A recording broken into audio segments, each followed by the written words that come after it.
Bonsoir et bienvenue dans Soir 3 Week-end. Martine Aubry s'est trouvé un nouveau rôle politique, sans le dire directement, porte-parole des frondeurs. C'est-à-dire après sa création, le CICE, le crédit d'impôt pour la compétitivité et l'emploi, prévoyant 40 milliards pour les entreprises, afin de les inciter à investir et alléger les cotisations pour les emplois les moins rémunérés, est aujourd'hui critiqué, y compris à gauche, notamment par Martine Aubry, parce que les résultats ne sont pas à la hauteur. Beaucoup de grandes entreprises ont empoché les aides sans que l'emploi en bénéficie. Le reportage d'Olivier Poncelet et Jean-Michel Nier.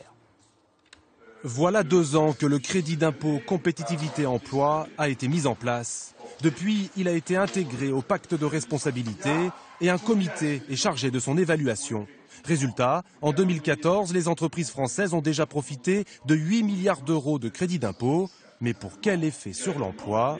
Nous, notre rôle, le comité d'évaluation, c'est pas de faire des prévisions.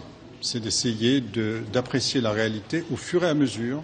Et à ce stade, nous ne sommes pas en état de donner des chiffres en matière d'emploi. Rappelons que le MEDEF a toujours refusé toute espèce de contrainte ou tout engagement chiffré en matière de création d'emplois, ce qui n'étonne pas ce syndicaliste. Il n'y a pas de contrainte, il y a un engagement moral, c'est pire. Le pacte de responsabilité et la signature du MEDEF, c'est quoi? C'est de dire on mène des discussions pour savoir comment on va créer de l'emploi. Des discussions sur la création d'emplois contre un avantage fiscal, ce n'est pas nouveau. Le ministère des Finances a déjà, par le passé, signé de tels pactes avec de grandes entreprises. Il y a tout juste 10 ans, Vivendi recevait déjà plus de 3 milliards d'euros de crédit d'impôt. En échange, le groupe s'engageait à créer 2100 emplois en 5 ans. Mais un chef d'entreprise en conflit avec Vivendi détient la preuve que cet engagement n'aurait pas été tenu et il avertit Bercy. Bercy s'est fait avoir, effectivement. Quand on étudie simplement les bilans et les pièces comptables venant directement des pièces publiques, venant de Vivendi SFR, on se rend compte année après année que Vivendi SFR n'a jamais créé le moindre emploi.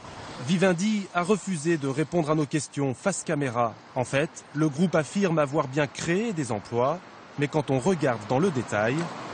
On constate qu'en 2008, Vivendi SFR a racheté son principal concurrent, d'alors qui était Neuf CGTEL. Neuf CGTEL comptait 3600 salariés et ces 3600 salariés ont été comptabilisés comme la création de nouveaux salariés.